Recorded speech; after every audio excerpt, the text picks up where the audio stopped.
Bom, em nome das Slobras, gostaria de cumprimentar e agradecer os nossos convidados de hoje. É uma grande honra de receber hoje o embaixador Rubens Recupero, diplomata e também ministro de Fazenda, que foi um dos criadores de Plano Real. Muitos agradecimentos para Dr. Stefan Bogdan Barenboim-Schaller, que vai ser moderador hoje, e para a organização dessa palestra. Mas antes de passar a palavra para os senhores, me permitem de fazer um pouco de propaganda aqui para Slobras, para a Câmara de Comércio Eslovênia-Brasil. Esse ano, vamos fazer de novo a cesta de Natal com produtos eslovenos. A parte da receita de venda dessas cestas vai para um projeto social que é coordenado pelo padre Marcelo Tojansk. Ele está ajudando as famílias carentes no bairro de Brasilândia. Então, mesmo que não seja esloveno, por favor, contribuem com esse projeto e comprem as cestas. Espero que com isso vamos conseguir dar esperança também para as famílias carentes, que hoje, no tempo da pandemia, a situação é ainda um pouco pior. Bom, hoje o tema do palestra é Brasil, Realidade e Esperança. Então, eu não quero demorar aqui. Eu vou passar a palavra para o Dr. Schaller e eu espero que vamos ouvir muito mais sobre a esperança do que sobre a realidade, porque a realidade todos nós conhecemos, verdade, não é? Não é muito boa. Tem razão. Por favor, senhores, a palavra é de vocês. Muito obrigado ao presidente Matias Sokan e vice-presidente Tatiana Mochanik, e parabéns pelo excelente trabalho que como a Câmara tem feito. O presidente foi muito modesto, mas realmente a Câmara é das mais ativas câmaras de eslovenas no mundo e tem feito um trabalho extraordinário junto com a União dos Eslovenos no Brasil, cujo vice-presidente no exercício, o Dr. Boris Krajnc Alves, está também presente, né? Então, vai ter também festa agora de Santo Claus, de Miklaus, né? Que estão organizando, que é outra festa também para fazer obras sociais, e mostra esse trabalho todo a comunidade e o dinamismo da comunidade no Brasil.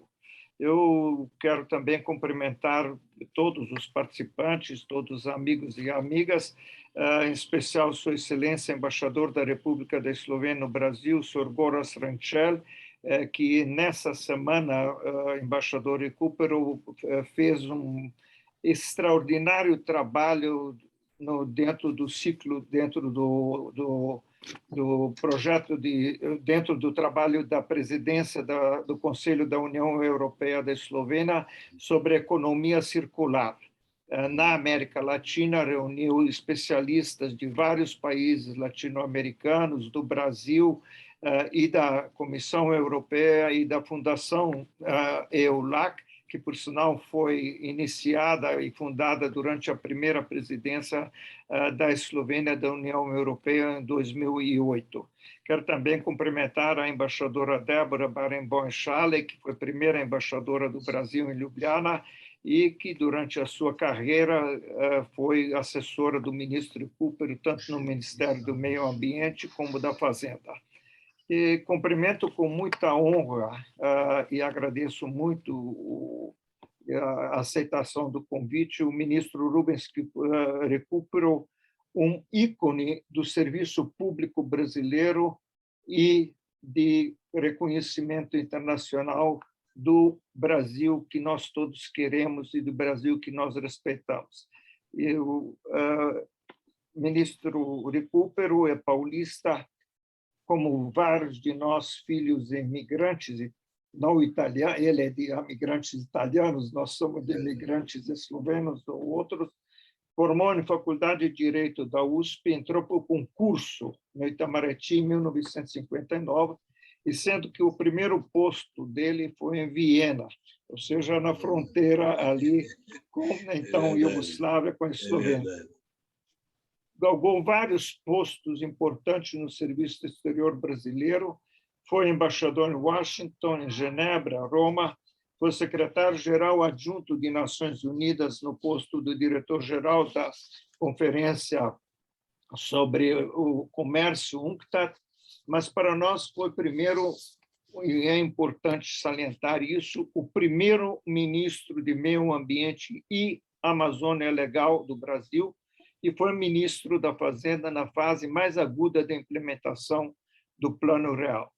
A ele temos que agradecer os fundamentos da estabilidade que vivíamos até recentemente. Muitos de nós lembramos ainda tempos que vivemos com inflação alta e muitos de jovens que participam hoje não lembram sequer o que é a inflação que está batendo novamente na porta das nossas empresas. O embaixador Recupero é autor de muitos artigos e livros. Eu hoje, como ele mencionou na parte inicial, também titular da cátedra do José Bonifácio de Estudos Ibero-Americanos da USP, que vai se dedicar a um estudo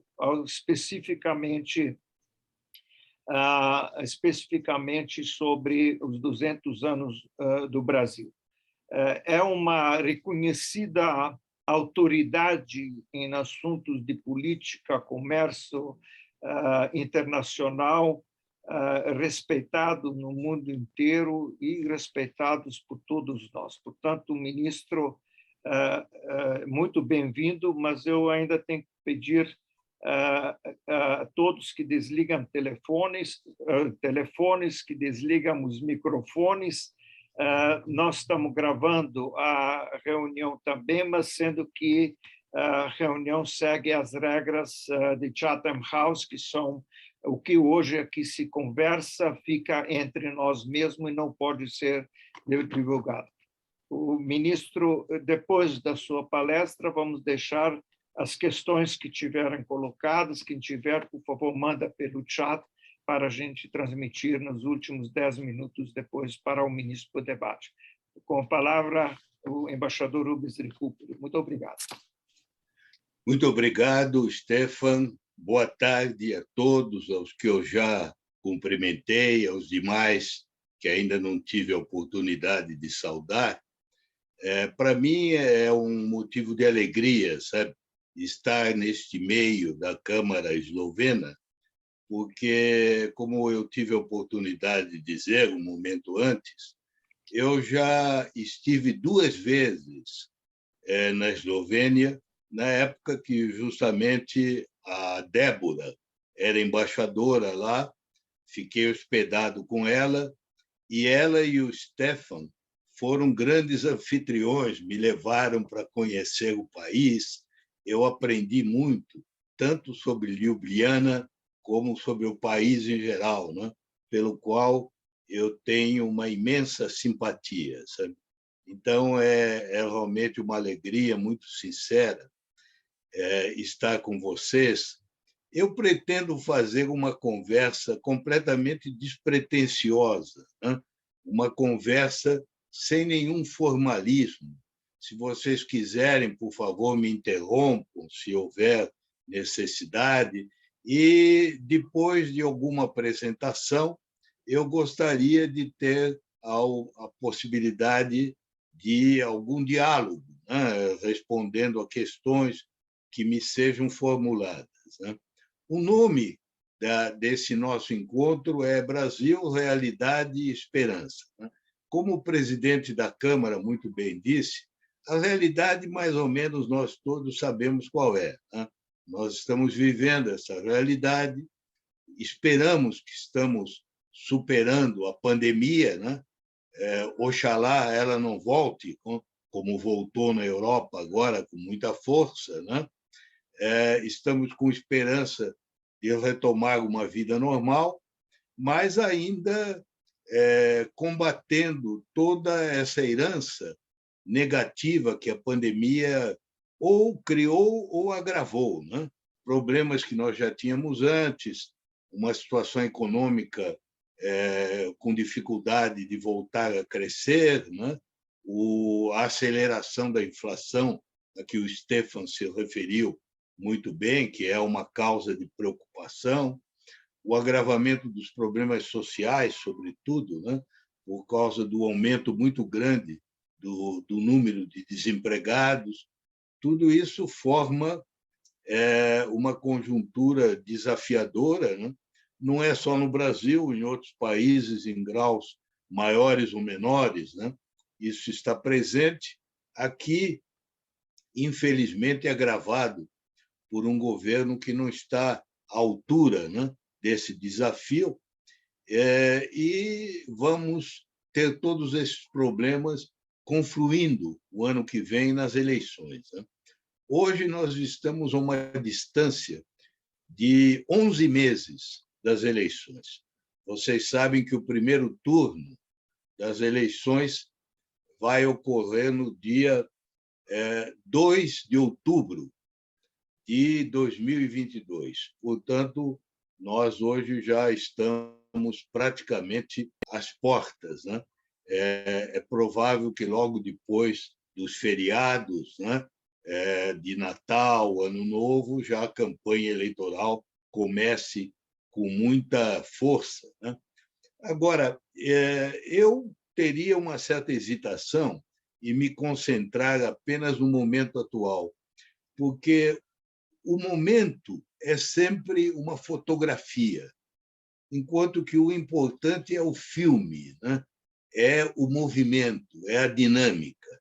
Se nós nos fixarmos apenas na fotografia, nós vamos ter que dizer uma coisa diferente a cada momento que a gente olhar a realidade, né?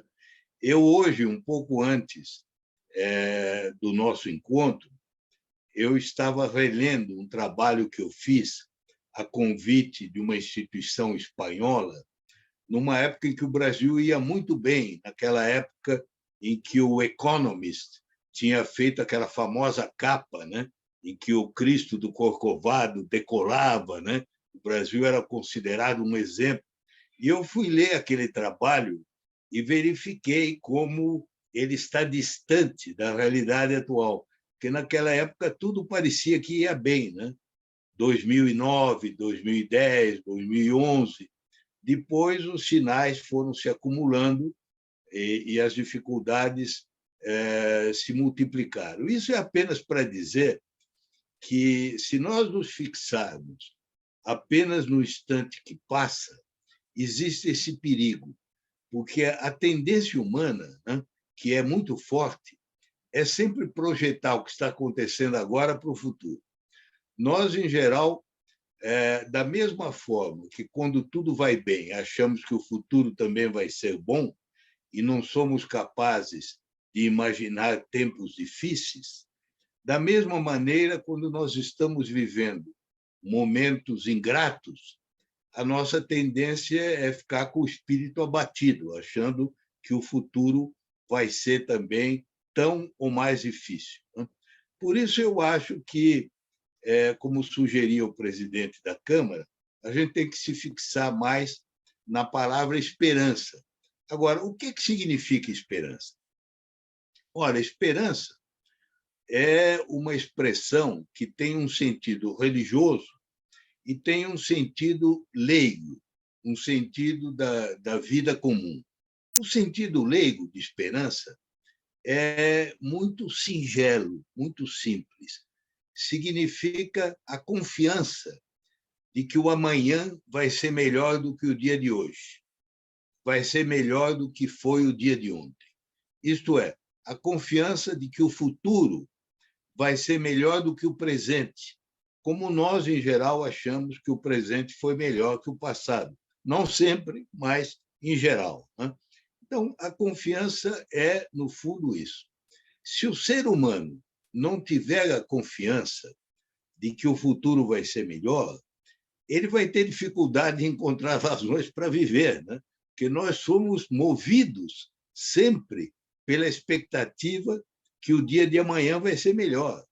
Nós, em geral, vivemos muito mais de futuro do que de presente. Nós, agora que estamos ouvindo essa palestra, já estamos pensando no que vamos fazer às 7 horas da noite, o nosso jantar, amanhã o que vamos fazer. Nós estamos sempre vivendo no futuro, não é? Então, o futuro, nós confiamos que será melhor do que o presente. Esse tema tem me preocupado muito, porque, como nós comentamos um momento atrás, o reitor da Universidade de São Paulo me convidou e eu tive a temeridade de aceitar, no limiar dos meus 85 anos, né? Eu vou fazer 85 anos em março, em 1º de março, então não tenho muito tempo ainda pela frente. Eu aceitei esse desafio de assumir uma cátedra que se chama José Bonifácio. Ele me pediu para que eu propusesse um tema e eu sugeri que fosse uma reflexão sobre os 200 anos do Brasil como país independente. Nós vamos completar esses 200 anos no dia 7 de setembro de 2022, portanto, apenas algumas semanas antes da eleição. Eu não sei se muita gente vai se preocupar com essa efeméride, porque vai ser em plena campanha, né? Na reta final já da campanha, né? Não sei se alguém vai se preocupar com isso. No entanto, eu propus esse tema, mas não voltado para o passado, não para recapitular tudo o que aconteceu em 200 anos, porque seria impossível, né? Mas simplesmente fazendo duas coisas. Eu me inspirei até num grande historiador argentino que escreveu 2 ensaios muito interessantes sobre os centenários da Argentina. Porque a Argentina, que é sempre um país diferente, né, muito original, ela não se contenta em ter um centenário, ela tem 2, porque a Argentina tem 2 datas de independência, né? Uma é 25 de maio de 1810, quando foi destituído, derrubado o vice-rei espanhol e instalado uma junta provisória de governo. E uma outra data, que é a data mais oficial, que é 9 de julho de 1816, que é quando o Congresso de Tucumã proclama a independência do que se chamava, então, as Províncias Unidas do Rio da Prata. Portanto, a Argentina já comemorou 2 bicentenários, um em 2010 e outro em 2016. E o que me impressionou muito foi que os escritores argentinos que escreveram sobre o bicentenário, todos eles têm um tom melancólico, um tom nostálgico. Eles todos dizem que a Argentina estava muito melhor no seu primeiro centenário, isto é, em 1910 ou em 1916, do que estava no seu segundo centenário, que é o de agora, de 2010, 2016. E eles diziam, bem, em 1910, a Argentina estava no auge, era o país das vacas e do trigo, era um dos grandes exportadores do mundo, fornecia carne para a Inglaterra, para a Europa, um país próspero, né? Inaugurou o primeiro metrô da América Latina, né? Tinha um sistema de educação primoroso. Foi uma época de apogeu, né? Mas aquilo não durou. Então, naquele momento, parecia que o país tinha dado certo. 100 anos depois, já se falava em decadência, já se falava em miséria, já se falava em crise, né? Então, esse historiador argentino a que eu me refiro, que chama Luiz Alberto Romero, ele diz uma coisa muito interessante, que todo centenário, todo grande aniversário, deve nos levar a duas tarefas. A primeira é uma pergunta: o que fizemos? O que é que nós fizemos em 200 anos? O que é que o país fez para se construir? E a segunda pergunta, ele diz, mais do que uma pergunta, é um desafio, é um programa. O que falta fazer? O que nós precisamos fazer? Portanto, um balanço de um lado e um desafio do outro. Eu não vou, evidentemente, aqui fazer um balanço, porque isso nos levaria a ocupar toda a nossa conversa. Mas vou apenas dizer o seguinte: se nós compararmos o Brasil à Argentina, nós sabemos que hoje também nós não estamos muito bem. Não é um momento de satisfação, muito pelo contrário. No entanto, nenhum brasileiro imaginaria que o nosso primeiro centenário, que foi 1922, tenha sido melhor do que o momento atual. Vocês sabem que 1922 é um ano curioso no Brasil. Ele começa com a Semana de Arte Moderna de São Paulo, em fevereiro, que é a renovação da arte. Em março desse mesmo ano, em Niterói, é fundado o Partido Comunista do Brasil, a seção brasileira da Terceira Internacional, fundada em Niterói. Em julho, dia 5 de julho, tem o levante dos 18 do Forte de Copacabana, que é a primeira manifestação pública do tenentismo, aquela agitação das patentes inferiores do Exército, que 8 anos depois ia levar à Revolução de 30, a destruição da República Velha. No dia 7 de setembro, se inaugura a grande exposição internacional do Rio de Janeiro. Mas se inaugura como? Sob estado de sítio. O presidente era Epitácio Pessoa, tinha sido eleito Arthur Bernardes, a contestação era muito grande. Arthur Bernardes vai governar 4 anos em estado de sítio. Naquele momento, só para dar um exemplo a vocês, o Brasil não tinha nenhuma universidade.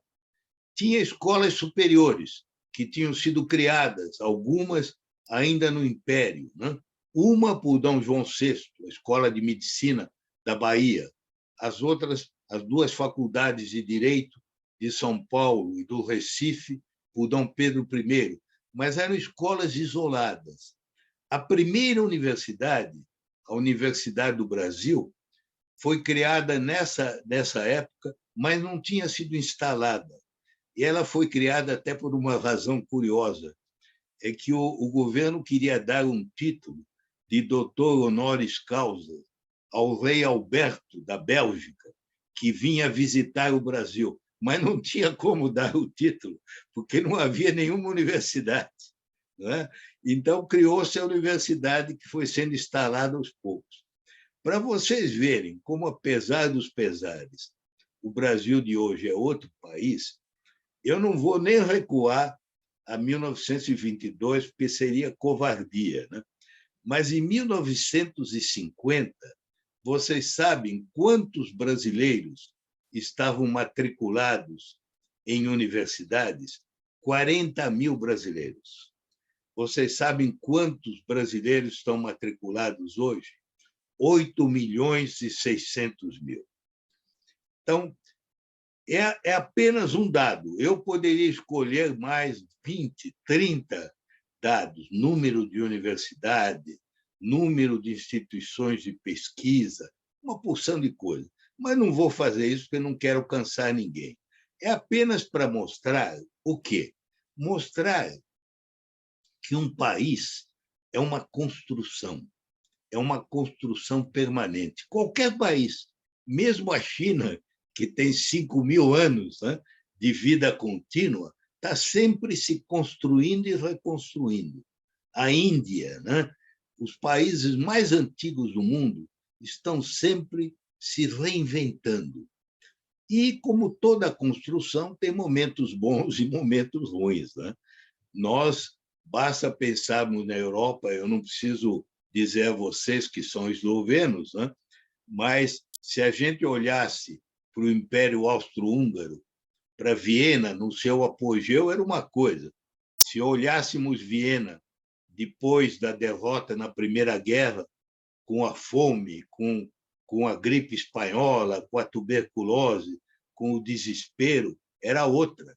Se nós formos a Viena hoje, é outra coisa. Eu, quando cheguei a Viena, foi em 1963, e ainda se via os sinais de bala da Segunda Guerra Mundial, né? Quando eu voltei, o Stefan estava lá, a Débora também, eu fiquei abismado de ver aquela cidade de luzes, né? Porque ela já estava numa prosperidade enorme. O que eu quero dizer com isso? É que a vida das nações é um processo permanente. Por isso é que eu insisti muito no início que o importante não é a fotografia, é o filme. Isto é, em que direção nós estamos indo, não é? E não apenas o momento estático, o momento, digamos, parado no tempo. Não? Ora, é em função disso que eu quero dizer a vocês que, nesse meu trabalho na Universidade de São Paulo, eu vou tentar dar aos jovens, às moças e aos rapazes, razões credíveis, não razões absurdas, razões fundamentadas para confiar que o futuro do Brasil será melhor do que é o seu presente. E eu vou me basear naquele ensinamento do grande historiador francês Fernand Braudel. O Fernand Braudel, ele ensinava, assim como os colegas dele da Escola dos Anais, na França, que a gente deve sempre fazer uma diferença entre os acontecimentos, os eventos de um momento e as grandes tendências profundas, aquelas tendências que movem a história. Ele dizia: os acontecimentos são espetaculares, mas nem sempre indicam para onde vai a história. Por exemplo, nós todos, em geral, lembramos do dia em que o presidente John Kennedy foi assassinado. Foi um evento espetacular, né? Mas ele não deteve a história americana. O novo presidente, o Johnson, tomou posse, levou avante aquele programa da grande sociedade, Great Society, fez o Congresso aprovar toda a legislação de direitos civis contra a discriminação racial, também cometeu o erro de continuar a guerra do Vietnã, mas a história não se deteve. O assassinato do presidente Kennedy não indicou para onde ia os Estados Unidos. O mesmo ocorre, em geral, com as eleições.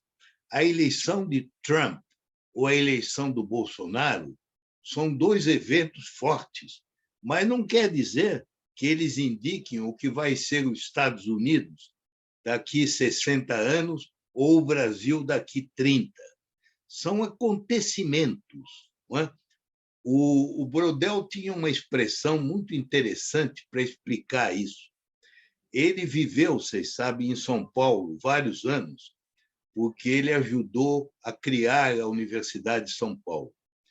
E ele foi muito ajudado pelo Júlio de Mesquita, que o ajudou a visitar o Brasil inteiro. Uma vez ele tinha ido à Bahia e ele queria visitar a Feira de Santana. E aí o Júlio de Mesquita pôs à disposição dele um automóvel com motorista, e isso naquela época precária, 1936, 37, né? O automóvel quebrou na estrada e eles não tinham como ser socorridos, porque naquela época não tinha celular, não tinha posto de telefone, não tinha nada, né? E começou a cair à noite. E ele e a mulher estavam preocupados. E uma hora ele viu aqueles vagalumes, né, que começavam a acender, né, naquele lusco-fusco, e ele ficou esperançoso que a luz do vagalume ajudasse eles a verem o caminho. Mas ele logo viu que era uma ilusão, que o vagalume acende e apaga. Então ele disse: olha, o acontecimento é como o vagalume. Ele brilha, mas não indica o caminho. Ele não indica o futuro. Então, o que eu quero dizer a vocês é que os acontecimentos atuais não indicam necessariamente o futuro. O que vai ser o futuro são as grandes tendências, as tendências profundas, aqueles movimentos que levam, às vezes, 150 anos, 200 anos para se manifestarem plenamente. Por exemplo, houve um momento, todos nós sabemos, em que o Mediterrâneo, que era o centro do mundo, né, na Idade Média, para não falar da época dos romanos e dos gregos, o Mediterrâneo, que vocês conhecem tão bem, o Adriático, né, Veneza, Gênova, né, Gênova já do outro lado, né, do Tirreno, Florença, Milão, todas aquelas cidades, né, eram as cidades do comércio. O mundo todo girava em torno daquilo. Mais tarde, com a queda de Constantinopla, com a descoberta do caminho marítimo para as Índias, com a descoberta das Américas, o eixo da história se moveu lentamente. Lentamente, ele foi passando do Mediterrâneo e foi subindo para o Atlântico Norte. E aí ele ficou durante 400 anos.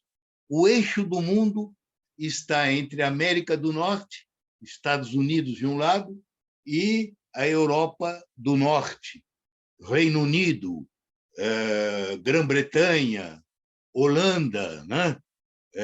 Alemanha, do outro. Durante 300, 400 anos foi assim. Agora, esse eixo está se mexendo de novo em direção ao Pacífico, porque, do ponto de vista da demografia e da economia, é a Ásia do Pacífico, é o leste, que vai ser o centro demográfico e econômico do mundo. Isso não vai se completar em 10 anos, em 20 anos. Vai demorar décadas, talvez centenas de anos, mas a direção é nítida. O eixo está se movendo em direção ao Pacífico. Isso que é uma tendência profunda. Nós sabemos que temos que nos preparar para o futuro olhando para a Ásia, né? Onde vai estar o grande centro. Isso significa que os Estados Unidos ou a Europa Ocidental vão acabar? Não, como não acabou o Mediterrâneo. Mas, relativamente falando, vai mudar a relação. Não é?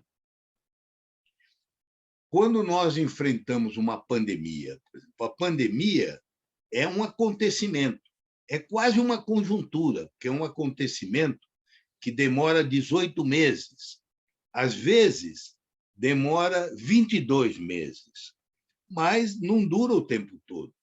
Até a peste negra acabou. Naquele tempo não tinha vacina, não tinha nenhuma maneira de combater, mas chega o momento em que tem aquela imunidade coletiva e acaba a peste. Então, a pandemia ela vai passar. Já a mudança climática, não. O aquecimento global, essa sim, é uma tendência secular e profunda.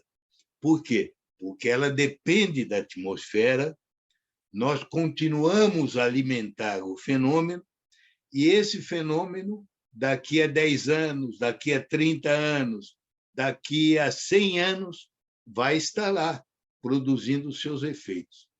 Então, o que nós temos que olhar são as tendências, as forças profundas. E quais são elas, né? Essa da evolução do eixo da história em direção ao Pacífico, não só a China, a Ásia. A Ásia não se resume à China. É a China, mas é a Coreia, é o Japão, é o Vietnã, é a Índia, é a Malásia, é a Tailândia, é a Indonésia, é Singapura, é muita coisa além da China, né? Mas é uma tendência. Outra tendência é a mudança climática. Se nós não fizermos o necessário, ela vai se agravar. Cada vez a temperatura vai ser maior. E outras tendências desse tipo. Então, eu queria dizer a vocês que eu não quero me estender muito, eu já estou falando quase que o tempo que vocês tinham me pedido, que era 30 minutos, né? Então, eu quero apenas dizer o seguinte: as tendências profundas nunca são nem inteiramente positivas, nem inteiramente negativas. Elas podem ser uma coisa ou outra, mas elas têm um certo sentido. No caso do Brasil, quais são as grandes tendências que vão nos afetar? Algumas são gerais. Eu já dei a vocês 2 exemplos. A evolução, a deriva do eixo demográfico e econômico do mundo em direção ao Pacífico, né? Essa é uma primeira tendência que afeta o Brasil, como afeta a outros. Até agora tem afetado positivamente.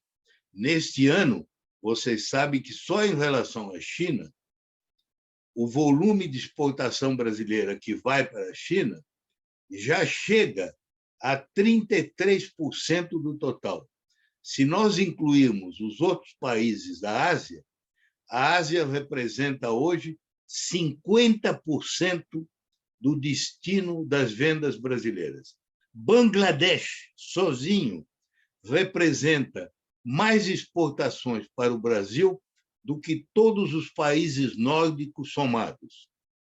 Por quê? Porque Bangladesh é o país da indústria têxtil e compra algodão do Brasil. Então, é o grande mercado do algodão brasileiro.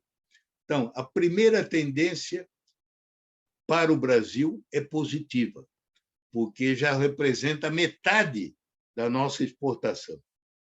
A segunda tendência é o meio ambiente. O meio ambiente é ambíguo, pode ser favorável ou não. Se nós soubermos agir como estávamos fazendo antes desse governo, se nós pusermos fim ao desmatamento, aos incêndios da Amazônia, se nós soubermos aproveitar o que nós temos de bom, vai ser positivo. Por quê? Porque o Brasil tem um conjunto de fatores que são muito favoráveis, entende? E eu quero dar a vocês, porque são todos fatores quantificáveis. Eles são objetivos, não são opiniões. Quais são esses fatores? Primeiro, o Brasil tem a maior floresta equatorial do mundo, com um potencial enorme, inclusive para vender certificados de carbono, se fizermos a coisa certa, não é? Nós podemos ganhar trilhões de dólares com os certificados de carbono. Temos a maior floresta equatorial do mundo. Segundo, o Brasil tem o maior reservatório de água doce do mundo. A água doce, que cada vez é mais escassa, o Brasil possui 13% do total da água doce. Para vocês terem uma ideia, a China, que é um país maior que o Brasil, só tem 7%. E água, vocês sabem, água é vida, água é carne, água é soja, água é milho, água é algodão, a água é legume, é fruta, é exportação. O que nós exportamos é água transformada em carne, em soja, em milho. Portanto, desse ponto de vista, também o Brasil tem essa vantagem. Terceira vantagem: o Brasil tem um gigantesco potencial de biodiversidade, que nós mal arranhamos. Quarta vantagem: o Brasil tem um potencial enorme de biomassa, porque no Brasil as coisas crescem depressa. Vocês veem a indústria de celulose e de papel aqui, a vantagem que ela tem da taxa de crescimento das árvores, né? Então, é mais uma vantagem. Última vantagem: o Brasil tem uma grande diversidade de energia. Ele tem, inclusive, combustíveis fósseis, que pouco a pouco vão deixar de ser importantes, mas que vão continuar durante décadas, né? E nós temos muito petróleo, né? Temos gás que mal exploramos, né? Temos o potencial hidráulico, temos o potencial da cana-de-açúcar, da bioenergia. Nós temos o maior programa do mundo de combustível líquido, de biocombustível, que é o etanol. Então, nessa segunda tendência profunda, o Brasil está bem. Qual é a terceira tendência? A terceira tendência, eu diria a vocês, é a que afeta a sociedade. É a demografia, a população e a urbanização. O Brasil, como vocês sabem, teve um crescimento explosivo de população e de cidade. Mas hoje nós chegamos a um ponto em que esse movimento se esgotou. Crescer a população e crescer a porcentagem de população urbanizada em si mesmo é uma boa coisa. Mas quando é rápido demais, como vocês sabem, acaba acontecendo que você tem que sair correndo para ficar no mesmo lugar. Por exemplo, uma população que crescia, como na época que eu era menino, a 3,5% por ano, né? Não havia dinheiro para construir escolas, hospitais, prisões, porque o número da população era sempre maior. Agora, a população brasileira já está começando a perder o ritmo. Ainda ela cresce, mas está crescendo a 0,7, 0,8.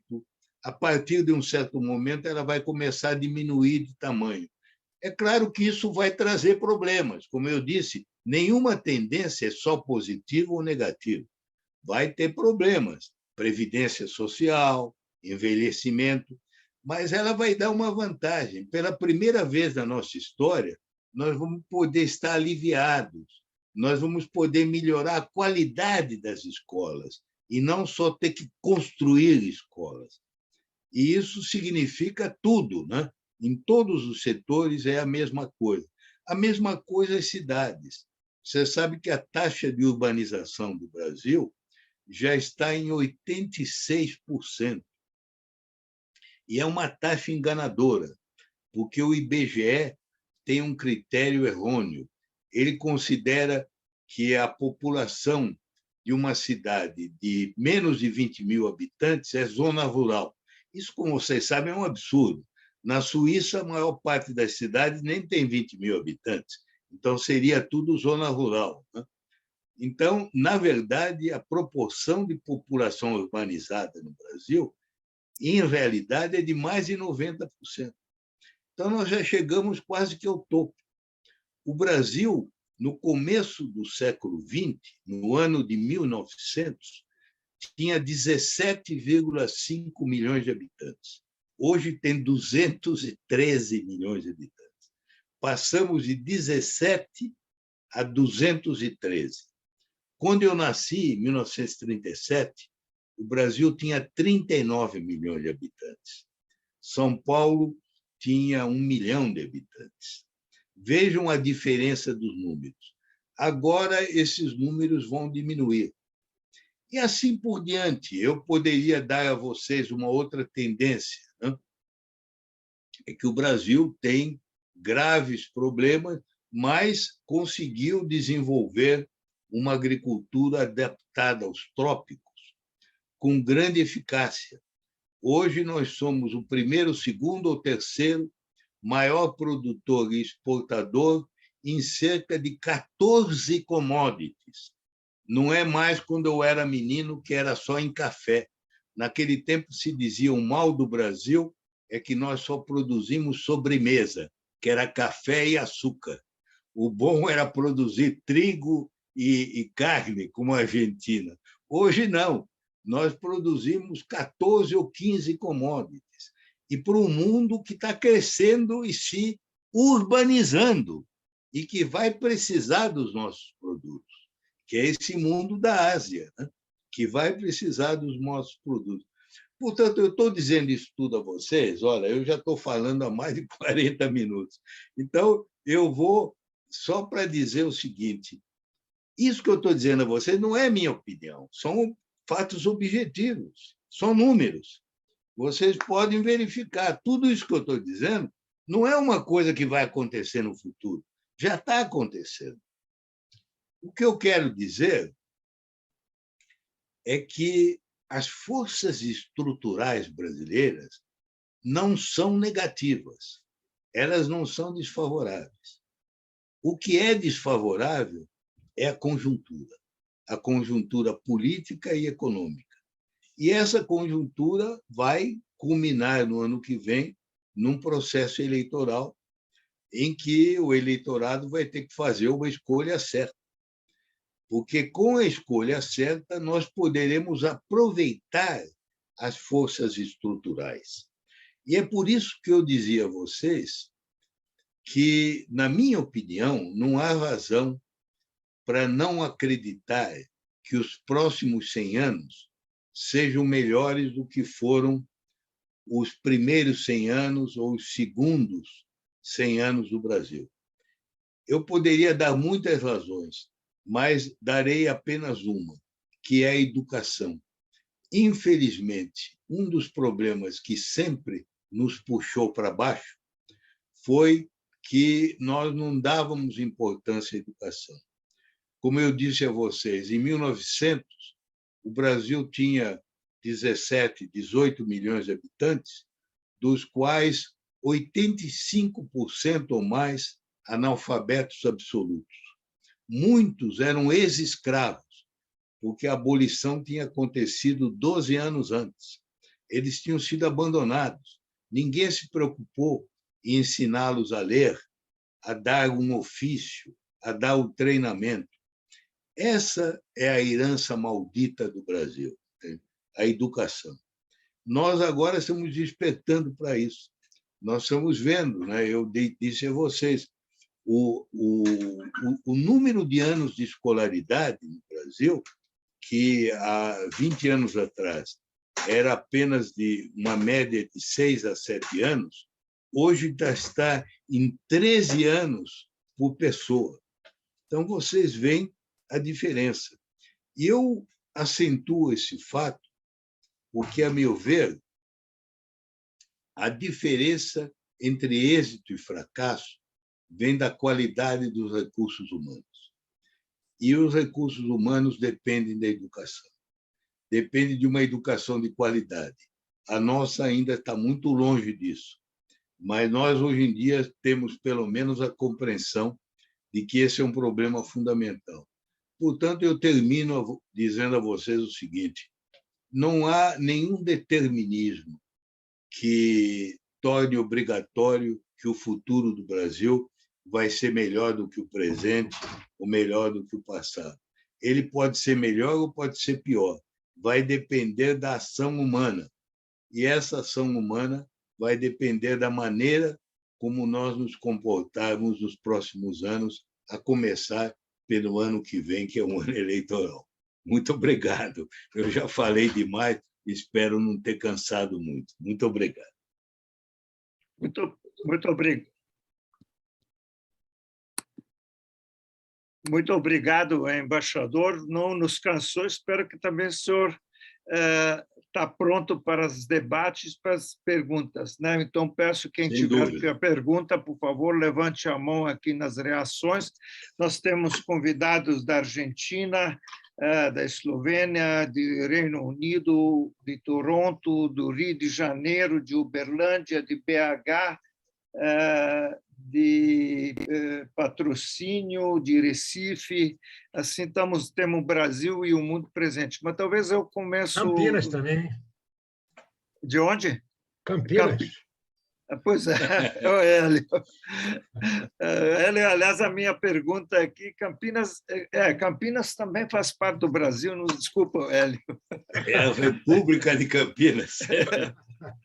Mas até o Hélio, bom que apareça aqui, faz pergunta, que a minha pergunta aqui para começar a esquentar um pouco o debate, embaixador, vem nas duas coisas. Qual que é a influência de tecnologias que nós vamos ter e qual que é a capacidade que o senhor sente, capacidade tecnológica? Inclusive, o Dr. Hélio foi presidente do CPQD e tem trabalhado muito nessa linha de telecomunicações, dos 5G, introdução de 5G.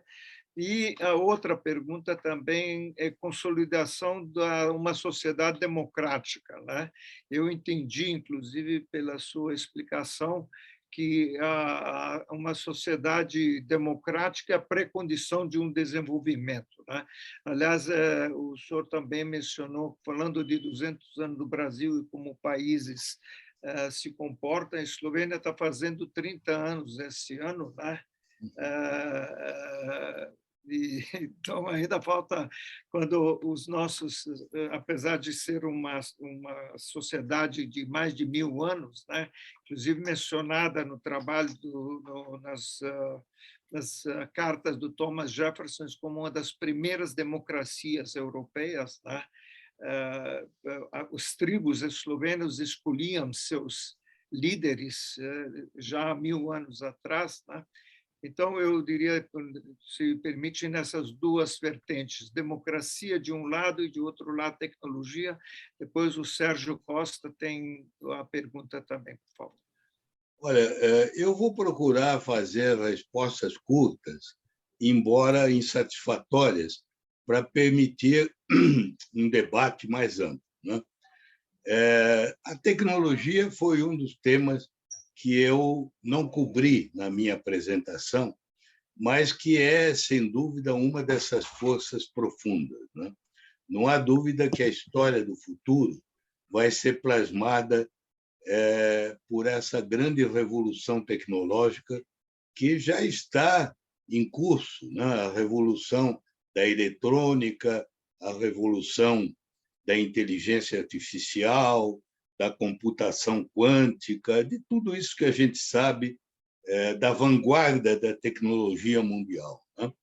E eu não tenho dúvida nenhuma que, no futuro, qualquer país que queira ser plenamente desenvolvido tem que estar bem em todos esses campos, né? Eu vejo que, no caso do Brasil, nós fomos felizes em algumas áreas de desenvolvimento de tecnologia e não em outras, né? Por exemplo, a tecnologia da agricultura tropical, a própria tecnologia aero da Embraer, né, que foi um êxito, e alguns outros setores isolados aqui e ali, em que houve, de fato, ilhas de excelência, né? Mas nós não tivemos um movimento amplo e universal nessa área, e isso nos falta. E é claro que isso está estreitamente associado à questão da educação e dos recursos humanos. A gente sabe que, no fundo, desenvolvimento, em última análise, é produtividade. E produtividade depende de infraestrutura e de recursos humanos, né? E nós temos ainda recursos humanos muito carentes, né? A segunda pergunta que você me fez sobre a democracia, eu acho que, quando a gente olha a tendência dos 200 anos do Brasil, nós podemos dizer, sem exagero, que tem sido um aumento crescente do grau de democratização, né? Para não entrar em análise desde o século XIX, basta dizer que em 1922 os tenentes se revoltaram porque muito pouca gente votava, né? Menos de 2%.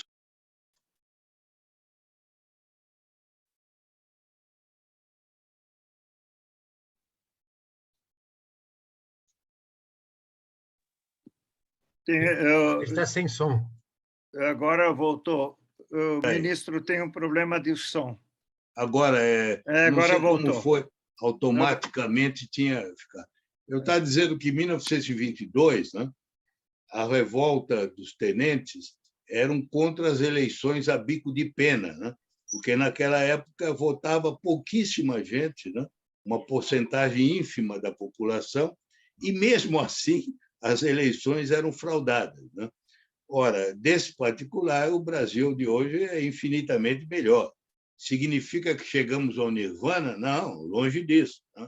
Nós temos aí milhões de problemas, mas o grau de democratização, no caso do Brasil, tem melhorado. Agora, eu acho que esse grau de democratização no Brasil, infelizmente, não se desenvolveu tanto como devia, porque nós fracassamos muito naquela área que é a pior herança que nós temos, que é a desigualdade, né? Nós fomos, não só nós, mas todos os países da América Latina que já festejaram ou vão festejar os 200 anos, nenhum deles foi capaz realmente de integrar plenamente os setores mais pobres da população. Nem o Chile, que até recentemente as pessoas pensavam que era diferente, agora estamos vendo com dificuldades enormes. Então, eu estou convencido que, se nós não conseguirmos uma democracia mais inclusiva, né?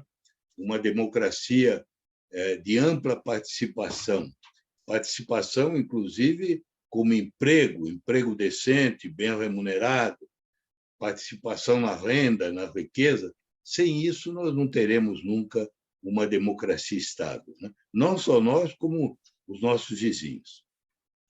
Era isso, mais ou menos.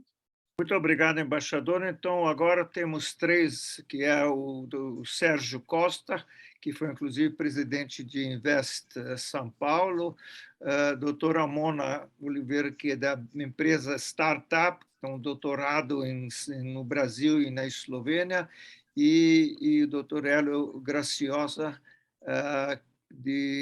da área de telecomunicações. Então, peço que vocês... Eu sugeria até que fizessem todas as perguntas, porque assim eu respondo, né? Por favor. Muito bem. Embaixador, prazer revê-lo. Estive com o senhor Igualmente. uma vez no gabinete do governador Alckmin. É um grande presenteou prazer. com um livro, né, o seu livro. A pergunta bem objetiva é a seguinte: que mensagem a gente pode passar para os investidores nacionais e estrangeiros para que eles consigam ver o filme inteiro, o filme das possibilidades do Brasil? Essa é a pergunta. Perfeito. Tá, tudo bem. Prazer, né? Senhor ministro Rubens, é uma ótima oportunidade de estar aqui podendo falar.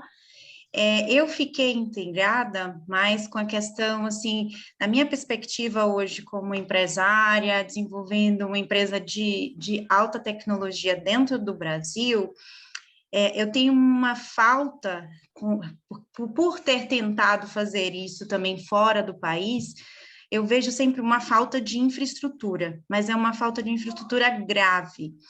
E a gente não tem eu não reconheço um problema tão grande de recursos humanos nos últimos anos, né? E aí, eu queria saber se você tem alguma sugestão principalmente quando você citou os movimentos do agronegócio, porque eles são realmente uns exemplos de alavancar e criar um ecossistema com investidores, e hoje você encontra muito mais investidores que entendem o agro e conseguem acompanhar tecnologias na área de agro, e o Brasil é referência na área de agro, do que em outras áreas. se você teria sugestões de hoje a gente conseguir, minha área de biotecnologia, criar movimentos similares e que eu conseguisse gerar dentro, até envolvendo questões políticas, porque eu acho que aqui a gente tem como criar um país de referência na área de biotecnologia, que é uma das grandes tendências do futuro, né, biologia sintética, e os Estados Unidos agora abriu um fundo de 400 milhões de dólares para biologia sintética. A gente consegue receber bastante oportunidade fora do país, mas aqui dentro é super complicado conversar, até para o investidor entender, né? Então, tipo, com todo esse conhecimento, com toda essa bagagem, eu queria ouvir um conselho para eu tentar levantar essa bandeira, quem sabe, no futuro. Obrigado, doutora. Mona, Hélio, por favor. Ministro, eu sou da área de telecomunicações, mas não vou fazer uma pergunta sobre telecomunicações. Vou me aventurar aqui numa outra área, com relação a essa brilhante apresentação do senhor sobre as macro tendências. Que é o seguinte, eu li um livro que me deixou muito assim, impressionado, que chamava... É um livro em inglês, né? Why Nations Fail. É um livro conhecido aí, só deve conhecer. É um livrão grande, muito, né? Mas no fim quer dizer, no resumo do livro é o seguinte: as nações falham ou prosperam ou geram riqueza, né? Ou pobreza, essencialmente por conta do sistema político que é implantado nela. O livro ele dá vários exemplos, Alemanha Oriental, Central, aquela coisa toda. Então, esse é um ponto. Então, uma pergunta... Eu vou colocar um outro ponto aqui também para efeitos do meu aprendizado. Essa questão da educação, né? Uma coisa que sempre me deixou muito, como a gente diz assim, inculcada é o seguinte: a Argentina, como o senhor falou, ela era um baita de um país com educação, infraestrutura e tal. E ela sempre teve uma educação melhor do que o brasileiro, do que o Brasil. No entanto, ela entrou numa decadência, quer dizer, desde que eu me entendo como gente, a Argentina não está bem, continua ainda com a renda per capita maior que o Brasil, mas ela não está bem. Então, eu ainda não consegui, né, como engenheiro, achar uma correlação entre educação e um sistema político que bote o país para frente. Eu queria ver as considerações do senhor aí sobre isso. Perfeito. Muito obrigado. Eu vou responder agora, se me permite, por ordem, né? Primeiro, a questão do Sérgio. Sérgio, não é fácil você convencer um investidor a ver o filme e não a foto, né? Mas depende de que investidor e em que setor ele está interessado. Você veja o seguinte: apesar dos pesares, apesar da crise que o Brasil tem vivido, e que não é de agora, né? Nós já estamos com um crescimento lento há muitos anos, os investidores que vieram para o Brasil, atraídos pelo tamanho do mercado, ficaram aqui, né? Você vê, né? Hoje em dia, eu vou lhe dar um exemplo. Eu, quando era menino, todo o comércio a varejo era brasileiro e avulso. Hoje em dia, ele, em grande parte, está em mãos estrangeiras, né? Uma boa parte do comércio dos supermercados, etc., está em mãos de grandes redes estrangeiras, né? Uma ou outra não deu certo, mas a maioria ficou aqui. Por quê? Porque vieram atraídas pelo tamanho do mercado, né? Isso não é apenas um caso do comércio de varejo, né? Nós podemos ver também, por exemplo, as empresas que vieram para a prospecção de petróleo em águas profundas, né? Elas ficam, né? E assim por diante. Eu acho que há empresas que são capazes de superar o aspecto negativo da fotografia do momento, porque miram um investimento de longo prazo, né? Um investimento verde de longo prazo. Você vê, mesmo o campo das telecomunicações, né? Que estávamos falando há um momento atrás. Quando houve a privatização, quase todas as empresas brasileiras acabaram em mãos estrangeiras. Que eu saiba, elas não saíram do Brasil, né? Algumas até vieram depois, né? Como tem havido empresas tem vindo empresas para o campo de geração de energia, né? De distribuição de energia. Então, eu diria que depende do setor, né? Se nós tivéssemos um governo mais eficaz e uma situação jurídica mais segura, eu acho que nós poderíamos tornar o filme e a fotografia similares, né? E aí você poderia atrair, inclusive, aqueles que se assustam com curto prazo, né? No momento atual, eu não vejo chance. Eu não vejo chance daqueles que estão... É como se dizia muitos anos atrás, quando eu vi um artigo no Financial Times sobre investimentos da América Latina, e diz assim: "It's only for the brave", é só para aqueles que têm coragem, né, de ver o longo período, né? No curto prazo, eu acho que tem que melhorar a qualidade de governança do Brasil, né? E se a gente não melhorar, não vamos conseguir atrair muitos capitais por causa disso, a não ser nesses setores em que o Brasil tem vantagens comparativas muito grandes, né? A pergunta seguinte é mais ou menos parecida. Eu acho, viu, que existe uma possibilidade, viu, Mona, existe uma possibilidade de atrair parceiros e investimentos com uma política mais adequada. Eu vou lhe dar um exemplo, né? Nesse campo do agro mesmo que você se referiu. Hoje em dia, ninguém mais lembra disso, mas vocês sabem que, em 1970, a abertura do Cerrado para a grande agricultura deveu muito a uma parceria com o Japão, né? Eu não estou falando isso porque eu sou presidente honorário da Japan House, né?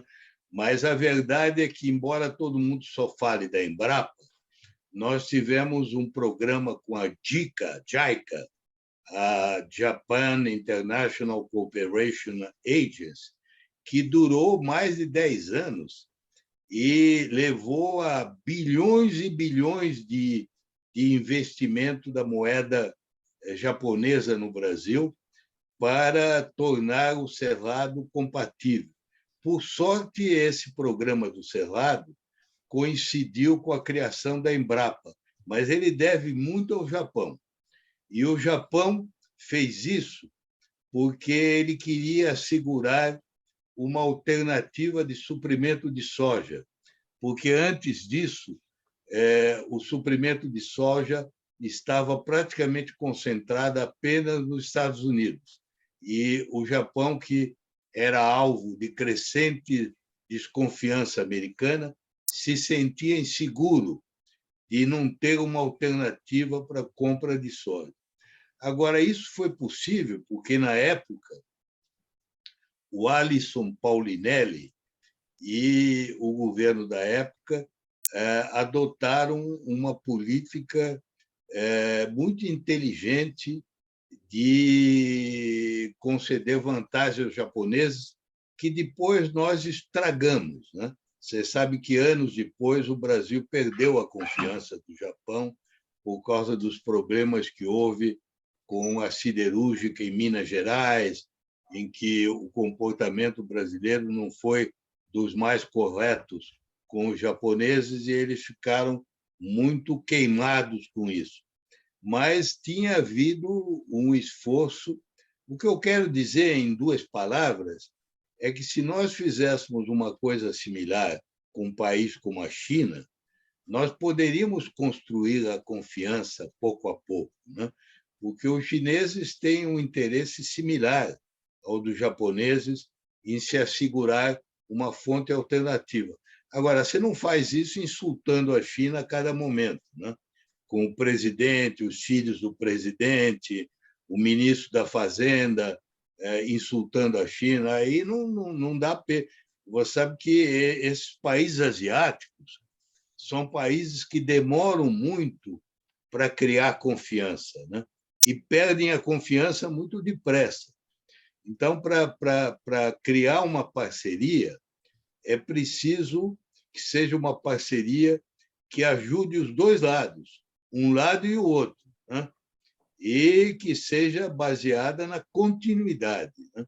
Que nós não temos tido. Agora, sobre a infraestrutura que você falou, eu também quero lembrar você que, nos anos 70, o Brasil investia em gastos com infraestrutura de 5% a 6% do PIB, que é uma quantia gigantesca. Hoje em dia, eu estou falando do setor público. O setor público investia de 5% a 6% do PIB, né?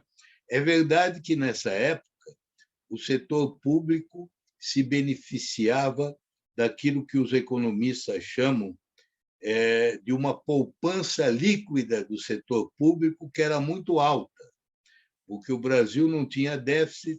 Na época, você sabe, o outro lado negativo disso é que não havia política social, né? Foi antes da democratização, foi antes de tudo que se fez em matéria de previdência, mas a verdade é que, nessa época, o setor público possuía uma poupança líquida, isto é, o que sobrava, né, da sua renda, e ele investia em infraestrutura. E era um Brasil muito menor do que o de hoje, porque eu estou falando antes da abertura do Cerrado. Vocês se lembram que, nessa época, foi a conquista da Copa de 70, se dizia 90 milhões em ação. O Brasil eram 90 milhões. Hoje são 213 milhões e investe menos de 1% em infraestrutura. Então, ele vai ter que procurar isso que falta de infraestrutura com uma política de fiscal, uma política orçamentária mais inteligente, inclusive olhando o investimento de infraestrutura mais como investimento, não apenas como gasto, como déficit, mas também assegurando segurança jurídica. Porque aí, para voltar à pergunta do Sérgio, essa é uma área em que o investidor só vem se tiver segurança por 50, 100 anos. No Brasil, infelizmente, não só o executivo, mas o legislativo e o judiciário, toda hora estão atropelando as condições que foram pactuadas, né? Aí é difícil. Você não vai conseguir atrair investimento de longo prazo nessa base, né? Agora, a última pergunta sobre por que as nações não dão certo, né? Eu acho que elas não dão certo por muitas razões, sabe? E não só a questão do sistema político. A meu ver, é uma combinação. Seria até uma maravilha se a gente pudesse reduzir tudo a um fator só, porque aí a gente se concentraria naquilo, né? Mas eu acho que, na verdade, é uma interação de fatores, né? Eu tenho a impressão que o sistema político é um dos mais decisivos, e eu não tenho nenhuma discordância da afirmativa desse livro, porque eu mesmo tenho dito isso muitas vezes, né? Eu vivi 14 anos na Suíça, né? A Suíça não tem quase que vantagem nenhuma, a não ser um sistema político de grande eficácia e de grande continuidade. Eu costumava dizer, brincando, quando eu morava lá, né? Você compare o suíço com o russo, né? Os russos têm todos os talentos, né?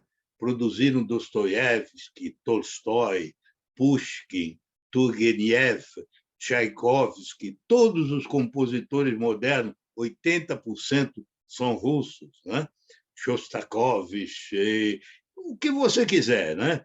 Cientistas, químicos. Os russos têm todos os talentos do mundo, só não tem um: o talento de se autogovernarem. Eles não são capazes. Quer dizer, o autogoverno na Rússia vira sempre oligarquia e autoritarismo, né?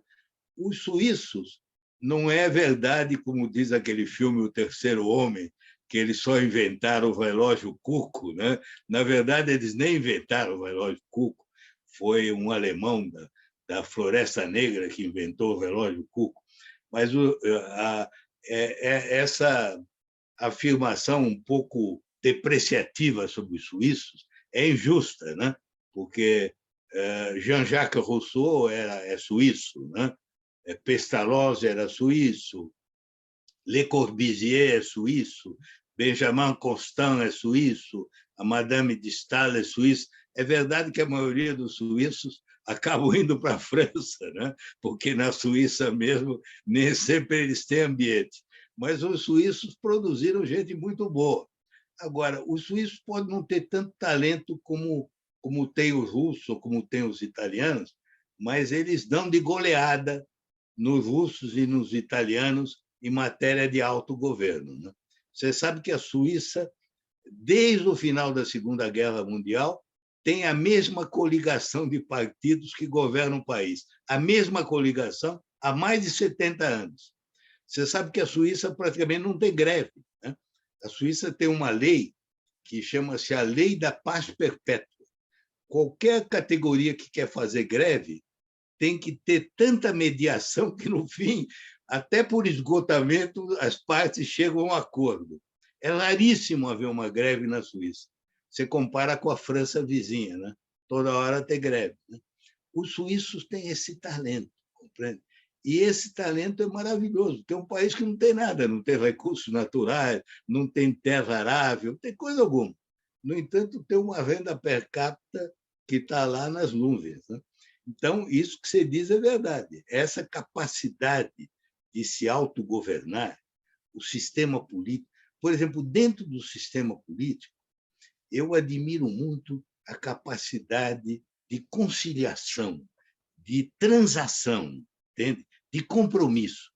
Você vê a grande diferença entre a Europa do Norte e a Europa do Sul, é isso, né? O que era o modelo renano do capitalismo, que se dizia da Alemanha? Era aquele modelo em que governo, patrões e sindicatos se entendiam, né? E, em geral, evitavam o conflito. Até hoje, a Alemanha repousa sobre esse tripé, né? Estado, empresário e trabalhadores. Em vez de estar em guerra permanente, eles têm aquele espírito de compromisso de chegar a um acordo. Isso é verdade na Noruega, é verdade na Suécia, é verdade na Dinamarca, não é verdade na França, não é verdade na Espanha, não é verdade na Itália. Então, essa qualidade, entende?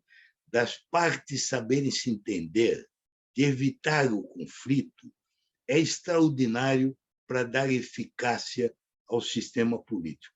Agora, eu acho que só isso não basta. Como você muito bem disse, né?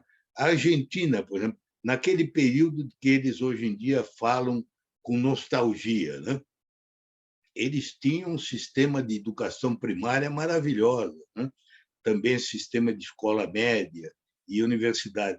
Mas faltou outras coisas. Por exemplo, eles também fracassaram em serem inclusivos, né? Os frutos da riqueza foram excessivamente concentrados em poucas mãos. Qual foi o resultado? Acabou surgindo, primeiro, o Partido Radical, né? Que era aquele partido que representava as pequenas classes médias oriundas da imigração e que não tinham espaço, né? Porque o país era um país de oligarquia. Em 1910, a Argentina era dominada, eu morei lá 3 anos, por aquilo que eles chamavam os apellidos de calle, quer dizer, os sobrenomes de rua, né? Todos aqueles nomes das grandes famílias, né? E os radicais depois ganharam pela eleição, chegaram ao poder na época da Primeira Guerra, mas o proletariado só começou a ter espaço com o Perón, né? E aí, no caso da Argentina, se instalou um exemplo agudo de conflito. Isso que eu acabei de dizer, né? Que o mal da Europa do Sul, comparado à Europa setentrional, é a falta de espírito de compromisso, né? A falta de capacidade de cooperação entre os setores sociais. Isso na Argentina chegou a um extremo. No Brasil também está chegando, mas na Argentina era um extremo, né? A guerra de todos contra todos. Então, aí não dá, mesmo com a melhor educação do mundo, né? Porque eu acho que é um conjunto de coisas. Entende? Eu me permito até terminar, sabe, dizendo a vocês o seguinte: na minha opinião, como fruto de décadas e décadas de trabalho com desenvolvimento, que eu trabalhei com desenvolvimento durante muito tempo, né? E na UNCTAD, eu fui secretário-geral da UNCTAD quase 10 anos, e lá o ramo da UNCTAD se dedica ao problema do desenvolvimento. E eu cheguei à conclusão, examinando os casos todos, que ser desenvolvido não é, na verdade, apenas ser produtivo, ser rico, ser eficiente, ser competitivo. Tudo isso é verdade. Eu acho que, na verdade, ser desenvolvido é ter a capacidade de administrar sociedades crescentemente complexas. Quando nós pensamos que os suecos ou os suíços são mais desenvolvidos do que nós, o que nós pensamos lá no interior da nossa mente não é apenas que o sueco e o suíço seja mais rico do que nós, seja mais produtivo, produza mais com menos horas de trabalho, seja mais competitivo. Tudo isso é verdade. Mas nós sabemos que eles são melhores do que nós em tudo. Eles sabem administrar a escola primária, a escola secundária, a universidade, eles sabem administrar os correios, que na Suíça são estatais e funcionam maravilhosamente bem. Eles sabem administrar as ferrovias, que na Suíça são estatais e funcionam maravilhosamente bem, na hora exata, né? Eles sabem administrar o transporte urbano. Em Genebra, você para numa estação de ônibus, você vê lá o horário, você sabe a que horas o próximo ônibus vai chegar, e chega naquela hora, e é estatal, é estatal. Como é que eles fazem isso? Porque eles têm recursos humanos, eles são capazes de lidar com sociedades complexas. Nós não. Nós sabemos de algumas ilhas, né? Nós temos ilhas de excelência, né? Eu, quando fui no ministro da Fazenda, me lembro, o Departamento do Tesouro Nacional é uma ilha de excelência.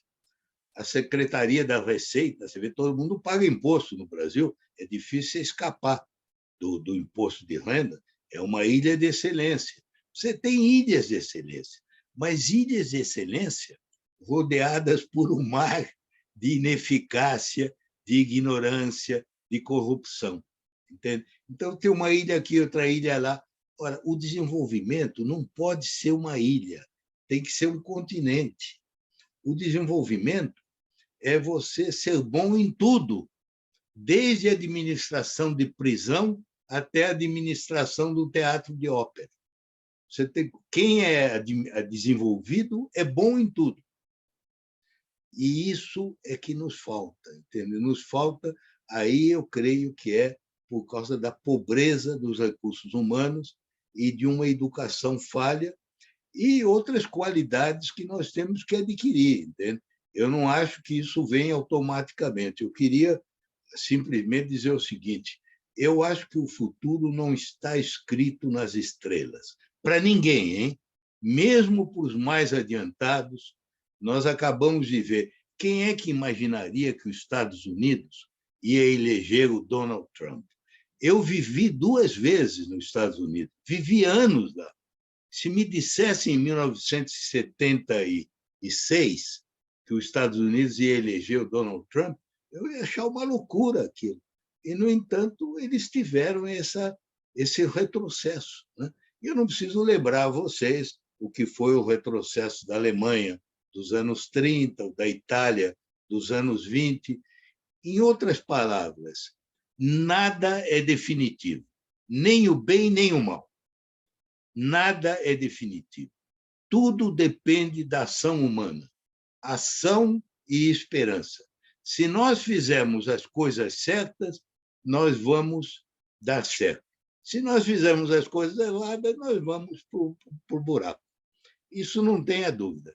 Agora, o que vai acontecer, eu não sei. Eu estou vendo aí que o Roberto Paranhos está com a mão lá levantada. Muito obrigado, embaixador. Passo a palavra ao doutor Roberto, mas não passo a palavra para a pergunta, por favor. Pergunta. A minha pergunta, amigo Salege, boa Olha, hora. parece o Barão do Rio Branco. A gente vê o Roberto, se ele botar aquela roupa do Barão, é sem tirar nem pôr, hein? Você é a encarnação dele, hein? O bigode que ajuda. Mas, Salege, amigo, boa hora você trouxe o nosso querido amigo embaixador Recupero para esse encontro, esse webinar. O que eu quero justamente perguntar é o seguinte: o Brasil, desde principalmente da Expo 92, já estava atraindo antes, mas essa grande atenção para o aspecto ambiental, essa discussão é enorme. O Brasil cada vez tem sido pior de há muito tempo, de décadas, na sua questão de comunicação, Recupero. Então, lhe pergunto, um homem tão internacional, culto e experiente como você, Guiana Francesa está aqui do lado. A França fica batendo na gente, a gente não é capaz de dar nenhum retorno sobre eles. Mas, muito mais importante do que isso, qual a sua visão? Quer dizer, nossa incompetência em comunicação, quer para os brasileiros, não é de hoje. Hoje também é uma discussão polêmica, burra, que acontece nessa questão, mas vem de longa data, não é? Você foi ministro do Desenvolvimento, depois da Fazenda, viveu esse assunto. Nossa ação da Amazônia, chegamos a doar 100 mil hectares até para o Ministério para cuidar dessa questão do meio ambiente. Já falávamos em crédito de carbono naquela época, mas o fato é que o Brasil não consegue, cada vez pior, na área de comunicação. O que eu lhe pergunto é isto: existe algum órgão internacional, na sua visão, que pudesse ser um balizador de dar credibilidade? Porque só se fala do lado negativo. Nós temos 40% da Amazônia pertencendo aos países vizinhos, que também poucos são atacados. Roberto, desculpa te interromper. Faça a pergunta, porque tem uma fila.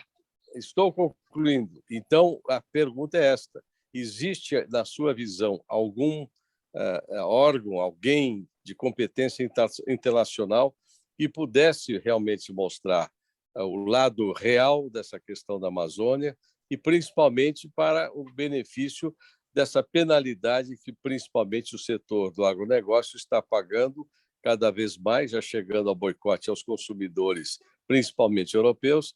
Então, se, na sua visão, existe algum órgão mais internacional que tenha a credibilidade para mostrar a realidade deste assunto. Muito obrigado. Olha, Roberto... Embaixador, desculpa, nós temos mais uma pergunta que eu já juntaria as duas. Se tá bom, permite. Perfeito, é melhor. Sandy, por favor. Boa noite, meu nome é Sandy Robar, eu sou empresário, junto com Mona Oliveira, estamos montando a empresa biotecnológica BioLinker, e eu tenho uma pergunta bastante geral, que então pode ser um pouco fora do foco da reunião hoje. Nos últimos tempos, eu tenho curiosidade sobre o valor da integridade, e a minha pergunta é a seguinte: se o senhor, vendo a integridade dos políticos, dos empresários de hoje, de, por exemplo, 20, 30, 40 anos atrás, o senhor acha que a integridade deles é a mesma? Ou esse valor de ter integridade aumentou ou piorou? Como é a questão com a integridade dos gerentes da sociedade? Essa é a minha pergunta. Bem, primeiro a pergunta do Roberto. Roberto, eu penso que muita coisa depende da qualidade da política do governo. Sabe? Eu vou lhe dar um exemplo contando uma história. Você sabe que eu fui assessor do presidente José Sarney, né? Eu tinha sido assessor do Tancredo Neves, ele me nomeou subchefe da Casa Civil. Quando ele morreu, eu fiquei com Sarney durante muito tempo.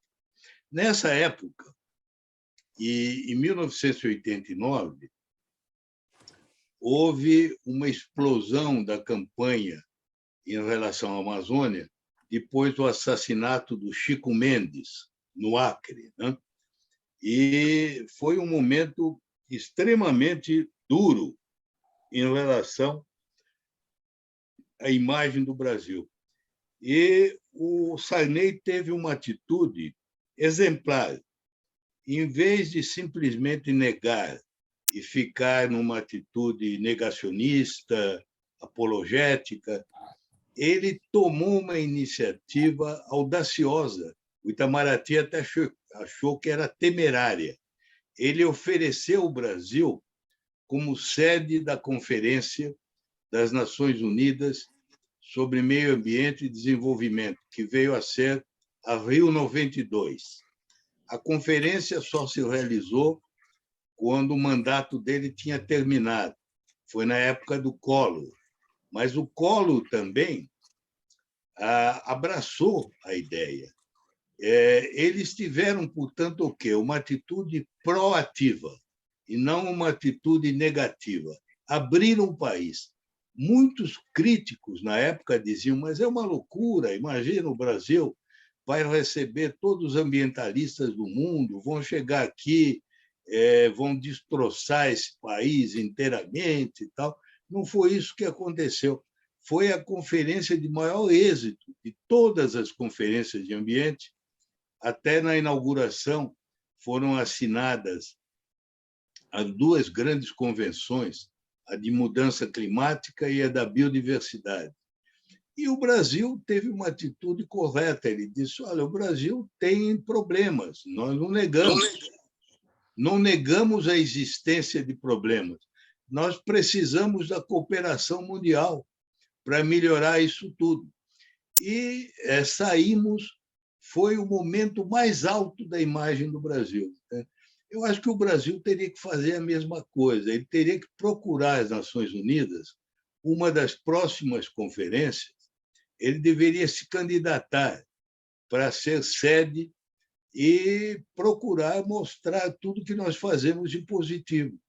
Porque querer negar não adianta, entende? A gente tem que se abrir e trazer e dizer, olha, o bem e o mal, e mostrar o que foi.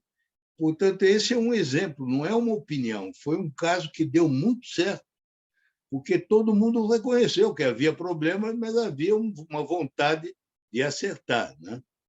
Agora, sobre a outra pergunta da integridade, eu não sei dizer, viu, pessoalmente,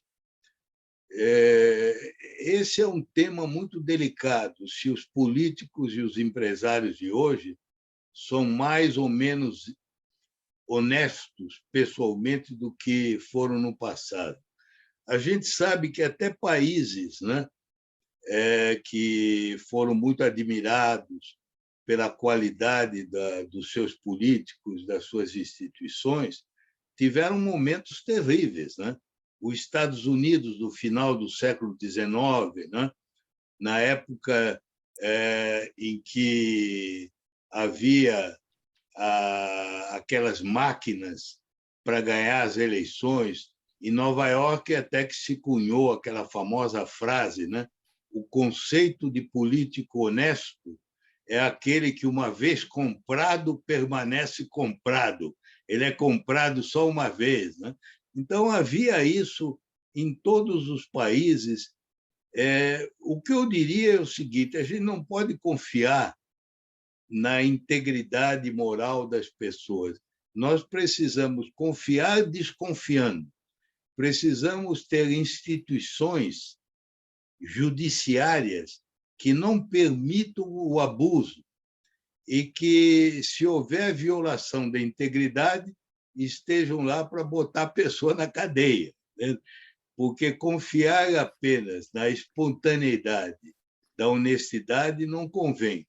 Esse é um problema ainda não resolvido, porque no Brasil nós tivemos essa operação que nós vimos todos, né?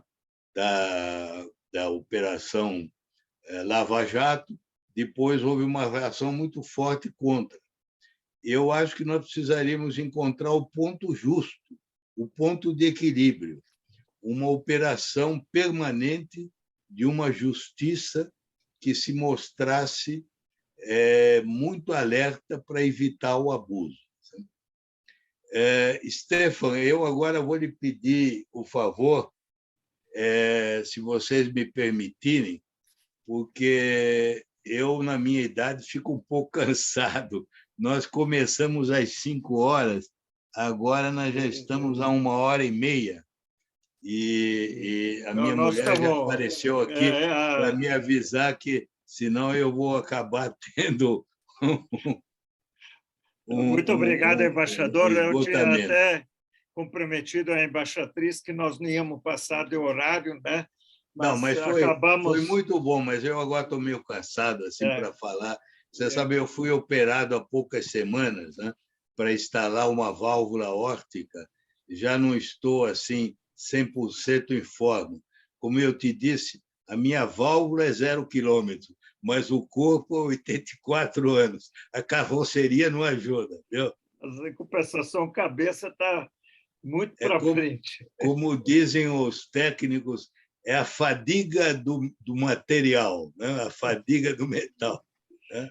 Pelo contrário, muito obrigado a todos, viu? Foi um grande prazer. Nós agradecemos muito e aprendemos muito. Tá? Muito obrigado. Abraço. Espero que não tenha sido monótono. Muito obrigado. Viu? Muito bom. Obrigado muito obrigado, todos. embaixador. Muito obrigado. Abraço. A todos eu agradeço também a presença, né? E todos, que eu esqueci de mencionar que ainda temos o Dr. Oswaldo de Pato Branco do Paraná, desculpa, também presente. Então está Brasil e o mundo aqui presente. Obrigado, embaixador, obrigado a todos e parabéns. Muito obrigado. A todos, hein? Até logo. Muito obrigado. Muito obrigado.